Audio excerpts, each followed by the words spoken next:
Doctor Suresh Babu, psychologist, behaviour therapist, clinical hypnotherapist. చాలామంది academic year రాగానే మా మా పిల్లవాడిని, మా పాపని, బాబుని హాస్టల్లో వేద్దాం. అసలు ఎందుకు హాస్టల్లో వేస్తున్నారు? అసలు హాస్టల్లో వేయడానికి ఎంత ఏజ్ యూజ్ అవుతుంది? ఇవన్నీ తెలుసుకోవాలంటే ఈ వీడియో చివరి వరకు చూడండి. ఈ ఛానల్ని సబ్స్క్రైబ్ చేసుకోండి.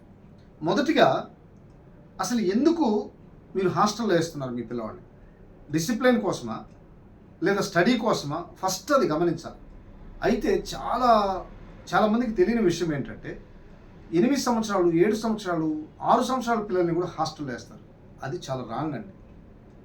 అది వాళ్ళ యొక్క ఫీలింగ్స్, ఎమోషన్స్ మీతో షేర్ చేసుకున్నంత విధంగా టీచర్తో షేర్ చేసుకోవాలి.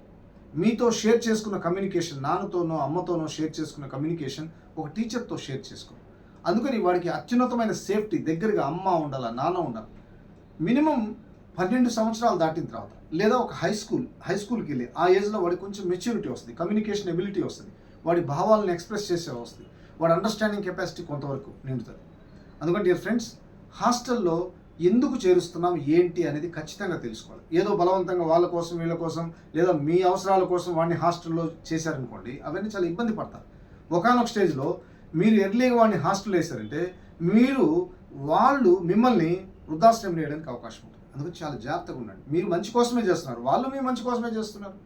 అందుకని డియర్ ఫ్రెండ్స్, దానికి ఒక పరిపక్వత ఉంటుంది, ఏజ్ ఉంటుంది, వారి యొక్క ఫీలింగ్స్ ఉంటాయి, వారి యొక్క ఎమోషన్స్ ఉంటాయి, వారి యొక్క కమ్యూనికేషన్ కానీ ఇవన్నీ హాస్టల్లో అయితే కొంత డిసిప్లైన్గా ఉంటుంది. కరెక్ట్. ఆ డిసిప్లైన్కి మీ వాడికి ఉండే సామర్థ్యం ఉందా, ఆ డిసిప్లైన్కి తట్టుకునే ఎబిలిటీస్ ఉన్నాయా, టైం మేనేజ్మెంట్కి ఉన్నాయి, ఇవన్నీ గమనించి వాడి స్థాయిని బట్టి, మెంటల్ స్టేటస్ని బట్టి, మానసిక స్థాయిని బట్టి చేర్చండి. ఆ విధంగా చేస్తే ఫలితం ఉంటుందని కోరుతూ doctor Suresh Babu. Thank you.